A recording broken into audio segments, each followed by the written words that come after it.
Today I'm working on the leaves of the Gerber daisy, starting with the yellow and adding some green to it. Other colors to the greens, blues to the green, reds to the green, purples to the green, creating different shades of green so that when I come to make the petals or the leaves, that they will have the variety that allows you to see the depth of leaves. I'm going to lay in the yellow first, as the leaves have a vein of yellow that runs through them. So if I put the yellow in first, that will create the place for those yellow veins to be.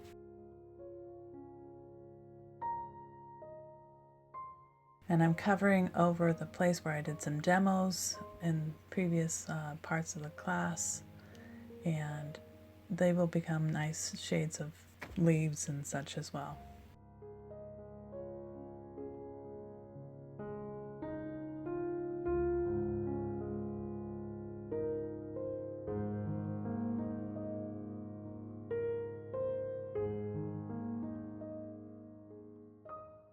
I'm going to erase the pencil lines of the yellow flowers so that they aren't as visible at the end of the painting. Putting in the deep centers of the yellow flower.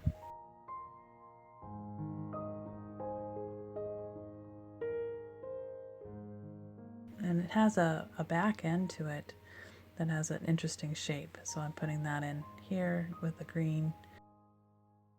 And this one's tipped forward so you'd actually see that.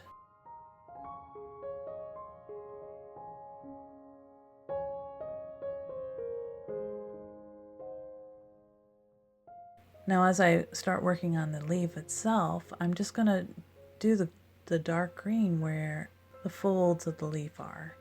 It kind of wrinkles, so I'm putting in the sense of the wrinkling, leaving some of that yellow to show, so it's the yellow veins showing.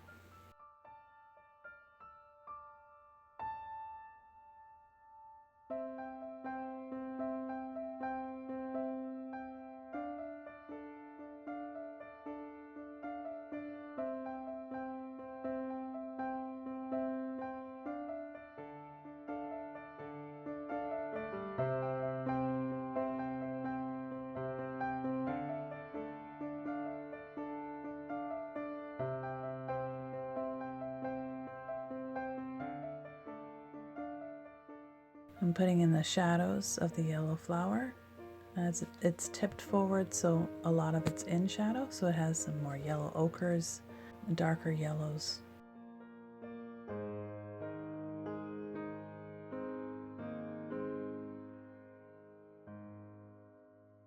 I'm going to create the sense that it's kind of tipped up at a different angle.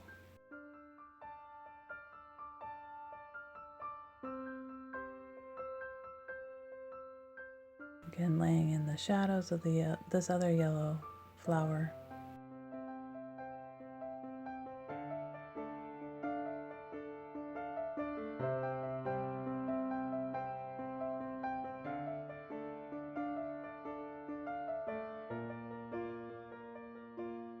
I'm putting in the highlight yellow. It's much brighter, so you can see the difference in the parts that are in the light and parts that are in the shadow.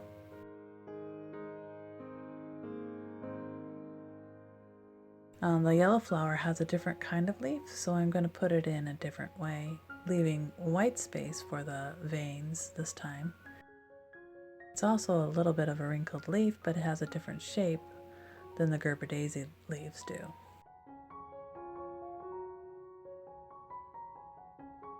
As I put the dark green in, I'm doing it a little wet into wet of the yellow green, lifting out the color I need to, and just until it has a shape that I want it to be. And then I used a plastic card to scrape.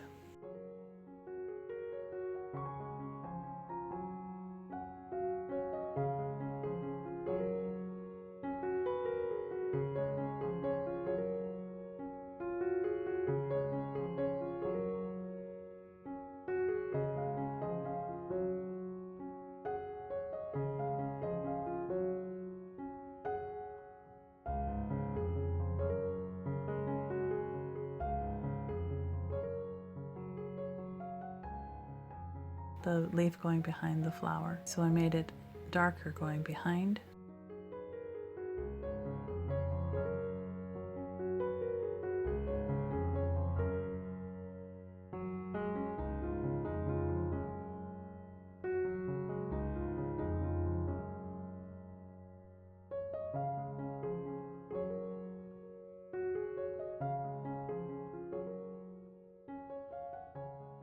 Putting in some stems.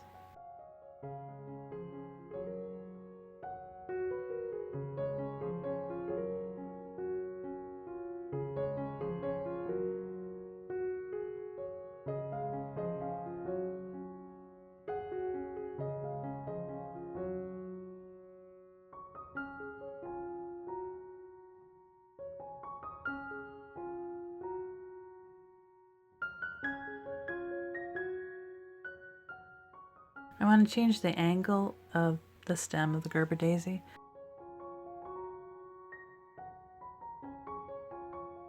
And so I lifted it out and then changed its angle so it actually comes down into the center of the clump of Gerber daisy leaves.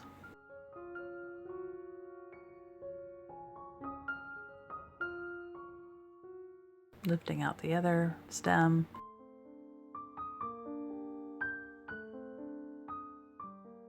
And then adding some more leaves for the yellow flower in back here.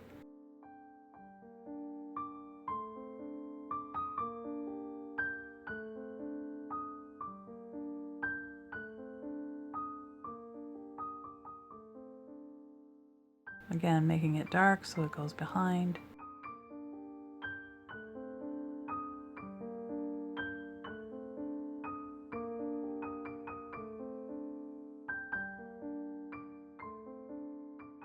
I'm coming in and making the shapes of these Gerber daisy leaves that again are wrinkled, so I want to make sure that they look wrinkled.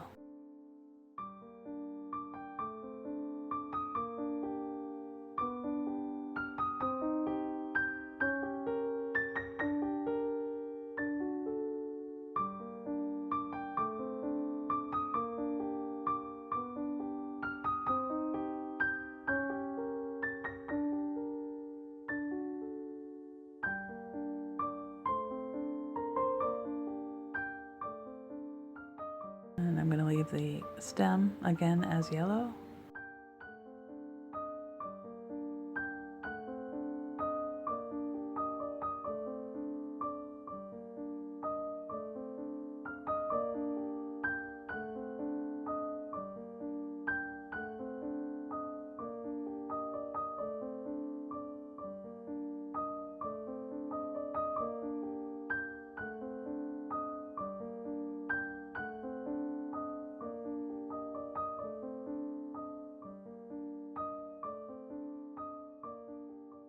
I'm shaping the edge of this leaf and putting another leaf behind that's darker.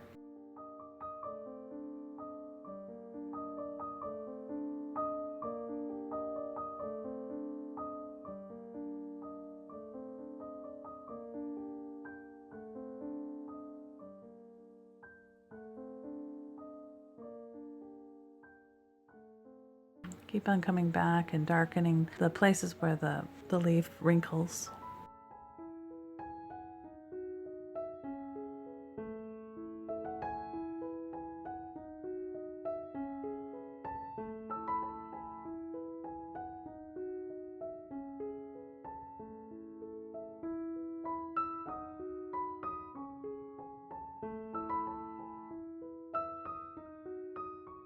And this one is behind, so I will be making it darker, especially by the stem, so it goes behind the stem. It might take some layering though.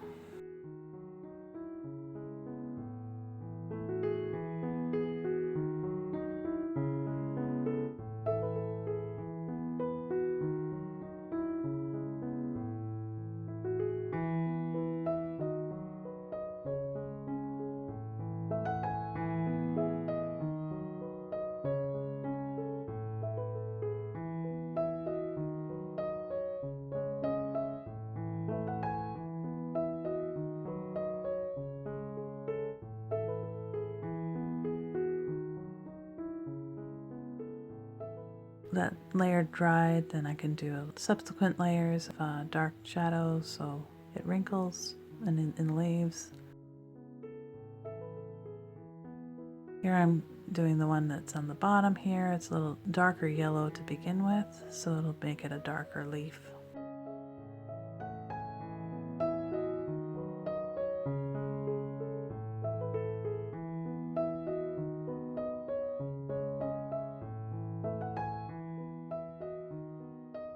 This time I didn't save the yellows as much.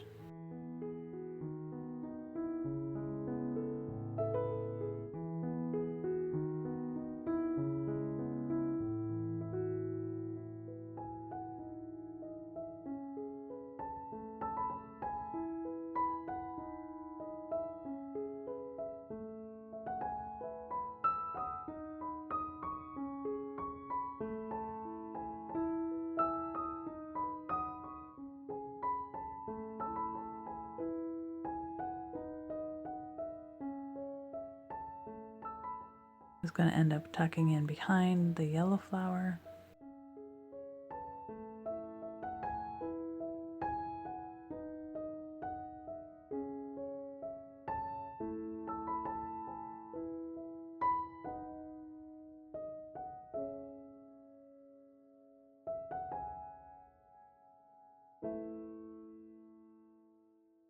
And I want it to go behind the one that's in front. So I'm making it darker here where they meet.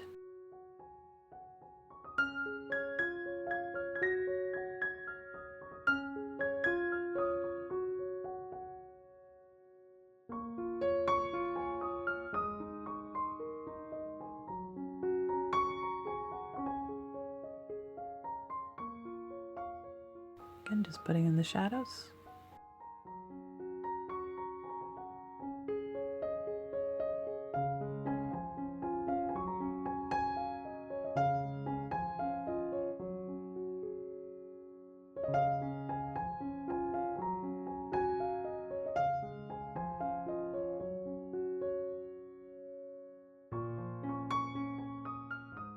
Adding another leaf down here. It's going to come right over this other space here.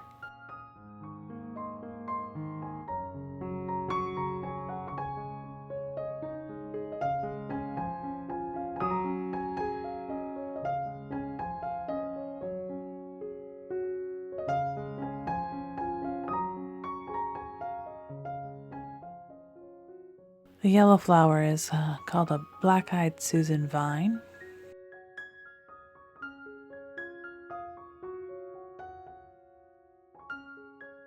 Again, shaping the underneath the bottom leaf there that I just put in.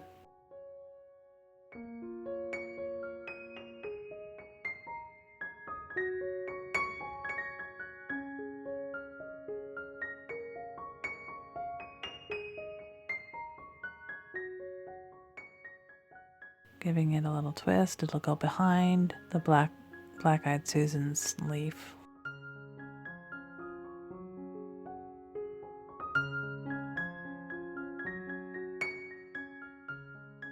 Sometimes I lift it off and just get it wet and just lift it off with a paper towel.